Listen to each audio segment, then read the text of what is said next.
আমার নাম স্নেহা, স্নেহা পাটল। আমি আপনাদের সাথে যে গল্পটা শেয়ার করতে চলেছি সেটা 2013 সালের। যেভাবে সবাই কলেজ জীবনে হাসি ঠাট্টা মজা আর রোমাঞ্চের খোঁজে থাকে, ঠিক সেই রকমই আমি আর আমার বন্ধুরাও এসবের কোনো সুযোগ একদম ছাড়তাম না। কলেজের ছুটি পড়ে গিয়েছিল। আমরা সমীরের আউট হাউসে গিয়ে পুরো 2 সপ্তাহ থেকেছিলাম। কিন্তু আমরা যেদিন ওখান থেকে ফিরে আসছিলাম তখন হঠাৎ জঙ্গলের রাস্তায় হর্ষিত জিপটা থামিয়ে দিল।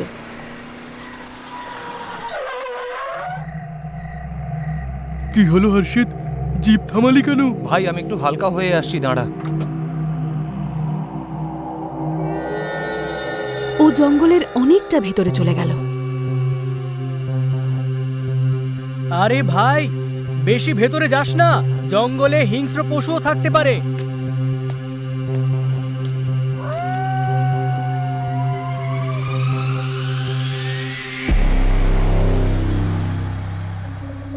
হে গাইস, তাড়াতাড়ি এদিকে আয়। ওর গলা শুনে আমরা চমকে উঠলাম আর জিপ থেকে নেমে জঙ্গলের দিকে হাঁটা লাগালাম। আমরা দেখি যে ও একটা গুহার সামনে দাঁড়িয়ে কিছু একটা দেখছে। সবাই একবার দেখ, দেখে তো মনে হচ্ছে এটা একটা গুহা।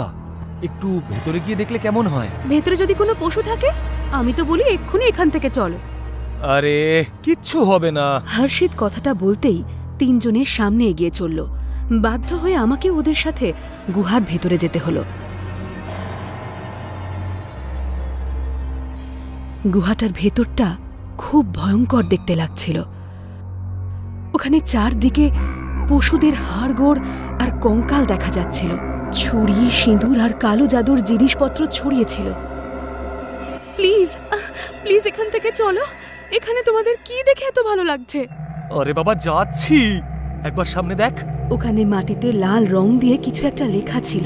এই গুহা থেকে কোনো জিনিস যদি বাইরে নিয়ে যাওয়া হয় তাহলে চন্দ্রলেখা তাকে জ্যান্ত ছাড়বে না। কি ফালতু কথা লিখেছে রে।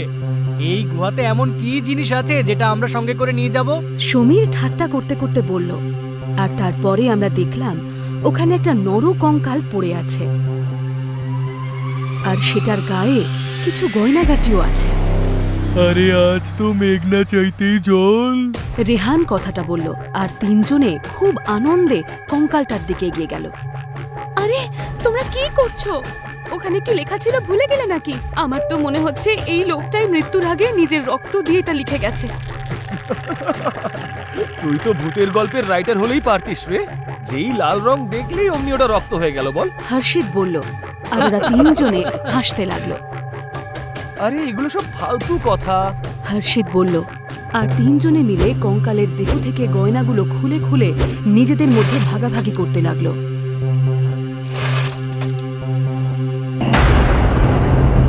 রেহান ওটার গলা থেকে হার খুলে নিল। হর্ষিত ওটার আঙুল থেকে 2টো আংটি খুলে নিল আর সমীর ওটার হাত থেকে বালা খুলে নিয়ে তক্ষুনি নিজের হাতে পরে নিল। আমি বারবার বারণ করা সত্ত্বেও ওরা কেউ কথা শুনল না। আর রাত বাড়তে আমরা যে যার বাড়িতে চলে গেলাম। কিছুদিন পরে এক রাতে সমীর যখন ঘুমোচ্ছিল তখন ও হঠাৎ ডোরবেলের আওয়াজ শুনতে পেল আর ওর চোখ খুলে গেল। ও উঠেই ঘড়ির দিকে তাকালো, দেখল ঘড়িতে রাত 12:30 বাজে। এত রাতে কে আসতে পারে? কথাটা বলে সমীর খাট ছেড়ে উঠল আর দরজার দিকে এগোলো। যেই ও দরজা খুলে সামনের দিকে তাকালো ও একেবারে চমকে উঠল।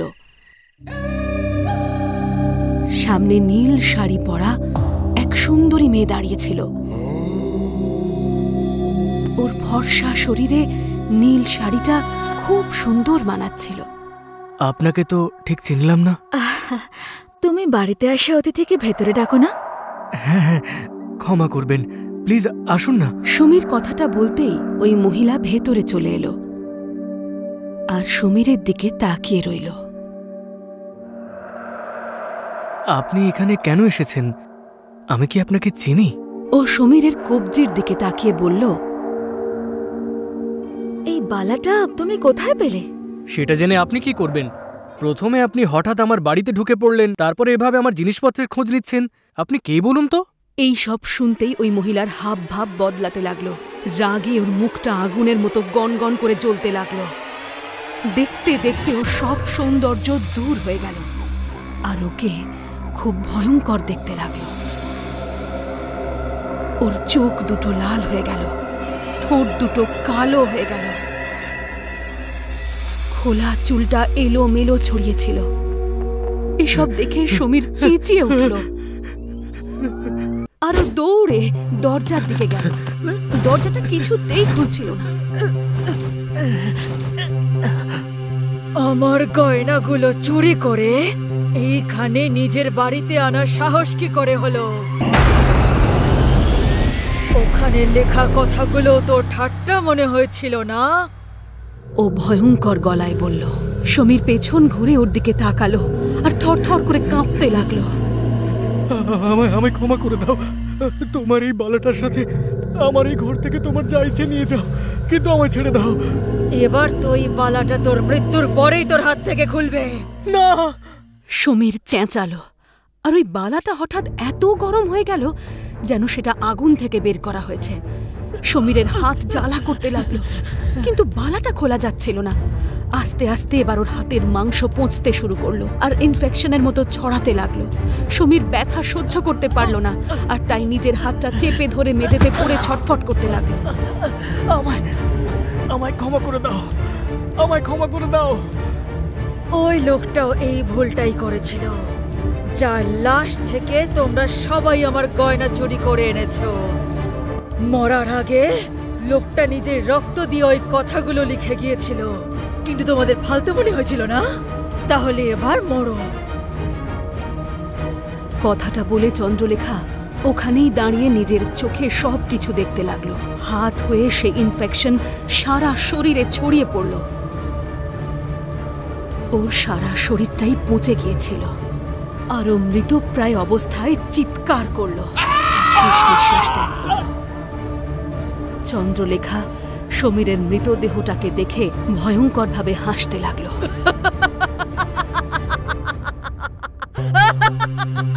আর ওই বালাটা নিজে থেকেই ওর হাতে চলে এলো। তারপরও ওখান থেকে অদৃশ্য হয়ে গেল। পরের দিন আমরা যখন সমীরের মৃত্যুর খবর জানতে পারলাম, আমাদের ঠিক বিশ্বাস হলো না। আর ওর মৃত্যু যে সারা শরীরে ইনফেকশন ছড়িয়ে যাওয়ায় হয়েছে, সেই কথাটাও খুব অদ্ভুত লাগছিল। সেই রাতেই হর্ষিত যখন নিজের বাড়িতে ফিরছিল, তখন ওর গাড়ির ব্যাক সিটে ও চন্দ্রলেখাকে বসা অবস্থায় দেখল। ও যেই গাড়িটা থামিয়ে পেছনে দেখল, তখন কেউ ওখানে ছিল না। থ্যাঙ্ক গড বলেও একটা দীর্ঘশ্বাস ছাড়ল। আর যেই ও স্টিয়ারিংয়ে রাখা নিজের হাতের দিকে লক্ষ্য করল, সেই ও চমকে উঠল। ওর আঙুলেও ইনফেকশন ছড়িয়ে পড়ছিল, ঠিক যেমন ইনফেকশন সমীরের শরীরে ছড়িয়ে পড়েছিল। ও ভয় পেয়ে গেল আর আংটিটা খোলার চেষ্টা করতে লাগলো।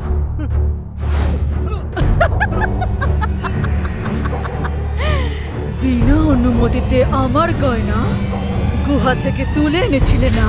এবার এটাই তোমাদের মৃত্যুর কারণ হবে। এই গলাটা শুনে হর্ষিত খুব ভয় পেয়ে গেল, আর ও এদিক ওদিক তাকিয়ে দেখল, কিন্তু কাউকে দেখতে পেল না। এবারও বুঝতে পারছিল যে গুহার মেঝেতে যা লেখা ছিল তা একটুও ভুল ছিল না। ও তক্ষুনি ফোনটা তুলে আমায় কল করল। Hello hello hello Sneha. ওর ভয়ার্ত গলার আওয়াজ শুনে আমিও ভয় পেয়ে গেলাম। কি হয়েছে হর্ষিত? কি হয়েছে? তুই এক্ষুনি রেহানকে সাথে নিয়ে আমার বাড়িতে এসে দেখা কর, আর রেহানকে বলিস ওর সাথে করে যেন ওই হারটাও নিয়ে আসে যেটা ওই গুহায় পেয়েছিল। আমরা খুব বড় বিপদে ফেসে গেছি। আরে কি হয়েছে সেটা তো বলো। তোরা শুধু শিগগিরই আমার বাড়িতে চলে আয়। কথাটা বলেই ও ব্যথায় কোঁকিয়ে উঠল। ঠিক আছে, আমি আসছি। কথাটা বলে আমি ফোনটা কেটে দিলাম, আর তক্ষুনি আমি রেহানকে নিয়ে আমার গাড়ি করে ওর বাড়ির দিকে গেলাম। আমরা যখন ওর বাড়িতে পৌঁছলাম, তখন ওকে সোফায় বসে কাতরাতে দেখে আমরা খুব ঘাবড়ে গেলাম। রেহান আর আমি ওর কাছে যেতেই দেখলাম ওর হাতটা কবজি থেকে পুরো সবুজ হয়ে গেছে। ও মাই গড, এটা তো ঠিক সেই রকমই ইনফেকশন যেমন আমরা সমীরের শরীরে দেখেছিলাম। এই সব কিছু এই আংটিগুলোর জন্যই হচ্ছে। এগুলোকে খোলার অনেক চেষ্টা করেছি কিন্তু খুলছেই না। হর্ষিত যন্ত্রণায় ছটফট করতে করতে বলল, আই কান্ট বিলিভ ইট, আমার কাছেও ওই হারটা আছে। তার মানে আমার সাথেও এরকম ঘটনা ঘটবে? এরকম কিচ্ছু হবে না, আমাদের এখনই ওই গুহাতে গিয়ে এই সব জিনিসপত্রগুলো ওখানে রেখে আসা উচিত। এরপরে আমরা 3 জনে ওই রাতে আমার গাড়ি করে ওই গুহার দিকে চললাম। হর্ষিতের আর্তনাদ শুনতে শুনতে আমারও ভয় লাগছিল। আমি তাও গাড়ি থামালাম না, কারণ আমি জানতাম এই জিনিসগুলো যতক্ষণ না ওই গুহায় রেখে আসছি ততক্ষণ ওদের মাথার ওপরে বিপদের মেঘ থাকবে। 1 ঘন্টার মধ্যে আমরা গুহায় পৌঁছে গেলাম। হর্ষিত তখনও নিজের হাতটা ধরে রেখেছিল আর রেহান ওর কাঁধে হাত দিয়ে চলছিল। যেই আমরা গুহার ভেতরে গেলাম হঠাৎ মনে হলো কেউ যেন আমাদের আগে পিছে ঘুরঘুর করছে। আর ঠিক তক্ষুনি চন্দ্রলেখা আমাদের সামনে এসে হাজির হল। কেন এসেছো তোমরা এখানে? এবার কি আমার বাকি গয়নাও নিতে এসেছো? ও প্রচন্ড রাগ করে বলে উঠল। শুনে আমরা 3 জন খুব ভয় পেয়ে গেলাম। রেহান হাতে যে হাতটা রেখেছিল ভয়ের চোটে সেটা চন্দ্রলেখার পায়ের কাছে ছুঁড়ে ফেলল। আমরা কিচ্ছু চাই না, প্লিজ আমাদের ছেড়ে দাও। রেহান বলল, আমরা একটা বড় ভুল করে ফেলেছি, প্লিজ আমাদের ক্ষমা করে দিন আর নিজের গয়না ফিরিয়ে নিন আপনি। হর্ষিত কাঁদো কাঁদো গলায় বলল, না, তুই আমার গয়না পরেছিস, তোকে তো নিজের প্রাণ দিতেই হবে। কথাটা বলে ও ভয়ঙ্কর ভাবে হেসে উঠল। আর তারপর হঠাৎ করে খুব ভয়ঙ্কর রূপ ধারণ করল। ওর ওই ভয়ঙ্কর রূপ দেখে আমাদের 3 জনের মুখ থেকে চিৎকার বেরিয়ে এলো। আমরা 3 জনে ভয়ে বাইরের দিকে দৌড়ে গেলাম। যেই আমরা বাইরে বেরোলাম ও আমাদের সামনে এসে দাঁড়িয়ে পড়ল আর ও একটা থাবা হর্ষিতের মুখে বসালো। হর্ষিতের মুখে যেই ওর আঁচড় লাগলো অমনি ওর মুখ থেকে রক্ত বেরোতে শুরু করলো। আমি ওর হাতটা ধরলাম আর ওকে টানতে টানতে অন্যদিকে ছুটলাম। এক জায়গায় দাঁড়াতেই হর্ষিত নিজের হাতটা ধরে জোরে জোরে চিৎকার করতে লাগলো। আমি আর সহ্য করতে পারছি না, এবার নিজেকে বাঁচানোর আর একটাই উপায় আছে। তুমি কি বলতে চাইছোটা কি? কথাটা শুনেও হর্ষিত কিছু বলল না আর ও আবার গুহার দিকে ছুটতে লাগলো। আমরা দুজনে ওর পেছন পেছন গুহার ভেতরে প্রবেশ করলাম। ওখানে গিয়েও সেই জায়গাটাতেই দাঁড়ালো যেখানে কঙ্কাল আর কালো জাদু করার জিনিসপত্র পড়েছিল। চন্দ্রলেখা আবার সেখানে এলো আর আমাদের মুখোমুখি দাঁড়ালো। হর্ষিত ওখানে পড়ে থাকা একটা বড় ছুরি হাতে নিল আর চন্দ্রলেখার দিকে তাকিয়ে রইল। হর্ষিত, তুমি এটা দিয়ে কি করছো? যদি আমি বেঁচে থাকতে চাই তাহলে এটা আমাকে করতেই হবে। কথাটা বলেই ও নিজের কবজিতে একটা জোরে আঘাত করলো আর নিজের হাতটা কেটে ফেলল। এটা দেখে আমি ভয়ে চেঁচিয়ে উঠলাম আর চন্দ্রলেখা হঠাৎ ভয়ানক গলায় জোরে জোরে হাসতে লাগলো।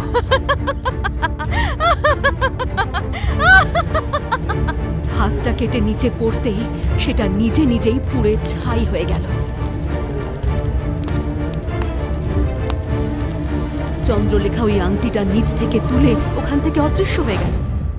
হর্ষিতের একটা হাত কাটা পড়ল, কিন্তু এতক্ষণে ও ওই ইনফেকশন থেকে মুক্তি পেল। প্রচণ্ড রক্তক্ষরণ হচ্ছিল, তাই ওকে নিয়ে আমরা যেই ফেরার পথে পা বাড়ালাম তখন দেখলাম যে কঙ্কালটা আমরা আগে দেখেছিলাম ওটা এখন আগের মতোই দেখতে হয়ে গেছে। আর ওই 3টে জিনিস, ওই হার, আংটি আর ওই বালাটা আবার কঙ্কালটার কাছে ফিরে এসেছে। আমরা সঙ্গে সঙ্গে হর্ষিতকে নিয়ে গুহার বাইরে এলাম। ওই কঙ্কালটা আর ওই গয়নাগাটি এখনও ওই গুহার মধ্যেই রয়েছে। যখনই কেউ ওগুলো নিয়ে আসার চেষ্টা করবে চন্দ্রলেখা ঠিক ফিরে আসবে।